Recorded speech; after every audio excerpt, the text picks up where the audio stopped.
Hi, Natalie. Hey, Ladybird. Thanks for taking this time to meet with me and have this conversation about what an occupational therapist does in palliative care.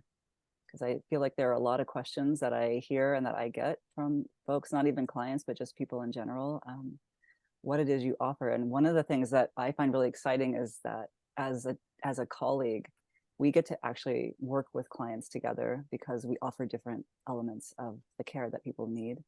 So can you speak a little bit to what are some of the maybe just really concrete things that you would address that are different than what a nurse might address or a social worker might address?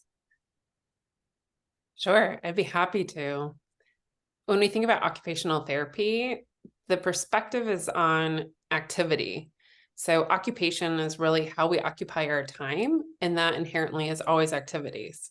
And as it turns out, everyone that I work with at Mettle Health, and likely everyone that is accessing any form of healthcare, and likely any human in the world, runs around with an ongoing to-do list. And what happens is when I'm serving folks at Mettle Health, so often their plates are just so full and overflowing.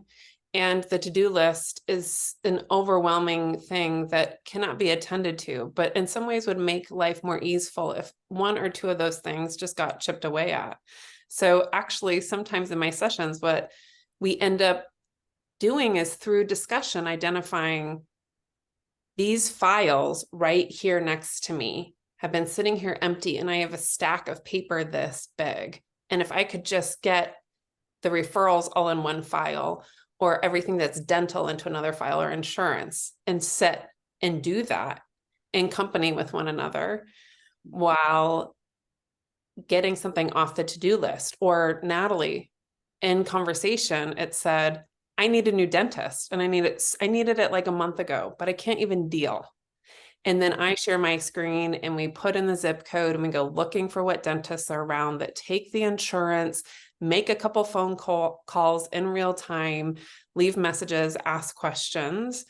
Or I am now ready for psychotherapy and I want to dig deep on my stuff. But what are even my options, and what are options in terms of community-based care? Because I don't have a lot of resources. So again, screen sharing and going digging together in real time, or looking at end of life facts, information, and doing that together, because that is so much to sit with alone and not have company in. So any stuff that's like really hard to look at or read, doing that together, going into a space in the house that hasn't been looked at or touched since a loved one has died, actually just bringing me in with them into the space, and them having company and the time to be in a different part of the home or a lived experience in which they want to access.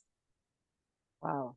I mean, I feel like everybody needs an occupational therapist in their house. That's incredible. So what you're saying is that actually the some of the concerns or the challenges that are arising for this person, you can actually tend to them in the moment in the call. It's not like we're going to make a list and now you're off on your own doing this, but that you're available to be there with them. Yes. And of course, the natural things come up where next time we meet, it's like, I don't want to deal with that, or I don't want to deal with it. But I know have it in my mind, and I can say, how about the dentist? Do you want to come back around? No. And of course, it's still driven by the person receiving the care from me. And it might be some time, but now it's just a little bit in my world too. And I can carry a part of that and a piece of that, of the really, really long running list of things that are required for caring for oneself or a loved one. As they move along in the world. What an enormous task. Yeah, it's incredible. So what about for the person who doesn't actually have that list, or they have some good help and support around them? Would there be something that a person who has all of those basic things handled, what would they potentially work with an occupational therapist for? Well, it's interesting because even through conversation, some things do become realized. Like, oh, I have someone taking care of everything, or I have all the supports in the world. It's interesting how sometimes we will still find things. Mm. But to your point of like, really, there's nothing there. I think about people that love to write or perform, and that could be in a religious or spiritual way, or an artistic way, or in an expressive arts way. And there's no one really to perform for or to hear, or someone that likes to engage in meaningful dialogue, or even each take an angle on a particular subject, whether it's related to their life and decision making. Okay, you take that decision, I'll take this, and then we'll argue it, and then we'll flip it.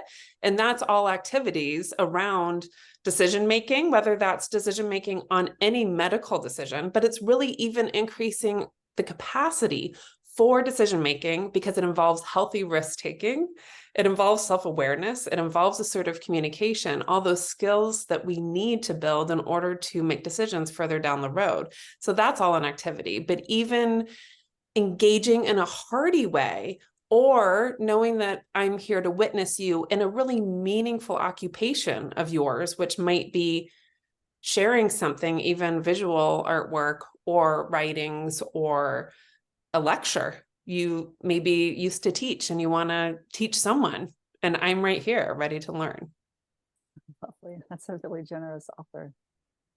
I love that idea of someone getting to be still who they are, maybe a part of them that they haven't been able to express, or maybe their family, they don't even want to maybe share that anymore with people that are in the throes of illness and grief with them. So it's a really nice, it's like an improv class. Let's go to art class. I'm also curious if you can speak to a situation that is really challenging, like some of what you're sharing, it just feels like, oh yeah, we got that, we're going to get that taken care of, and this is on the list. But are there elements that come up with somebody that you're still able to support, but maybe there isn't this easy answer to it? What would something like that look like, occupational therapy?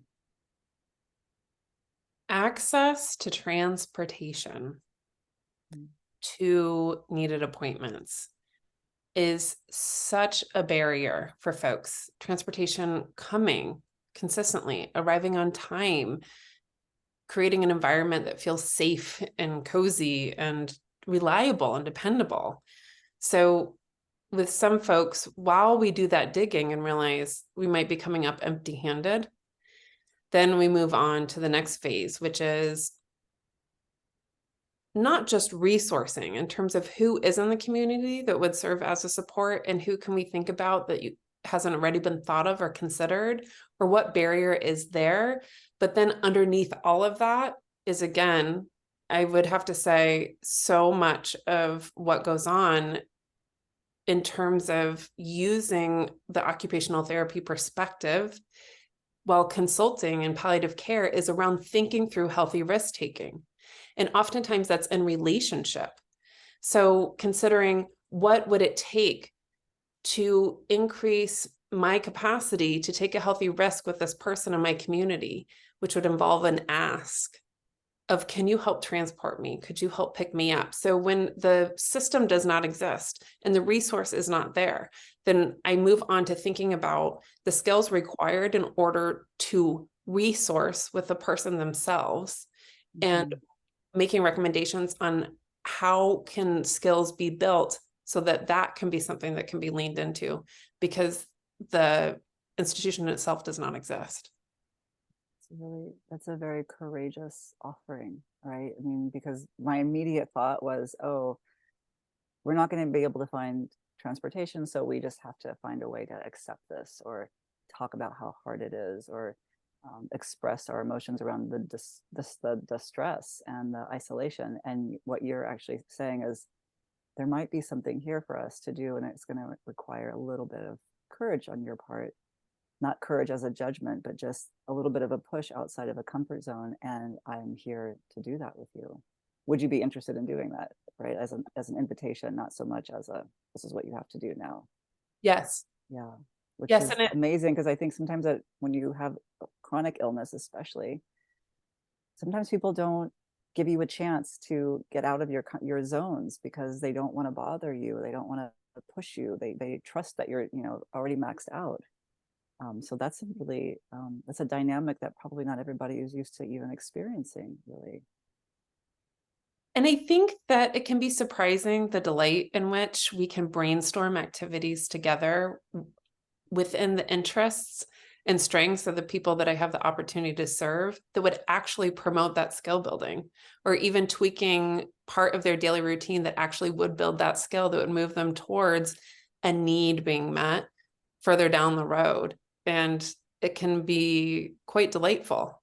And it typically is, because it's about you, Ladybird, as an individual. And so what already do you have established in your life, and do you enjoy? And within that, how can we think together about expanding your capacity for those different skills? And we start all in an area of where there's delight. Yeah, yeah, it's so nice. I mean, I feel like you've been really clear. I know that I know who you are and I work with you, and so sometimes I forget that it's really obvious to me. Is there anything that is coming to your mind that you would really love people to understand about the role that you hold and what you offer?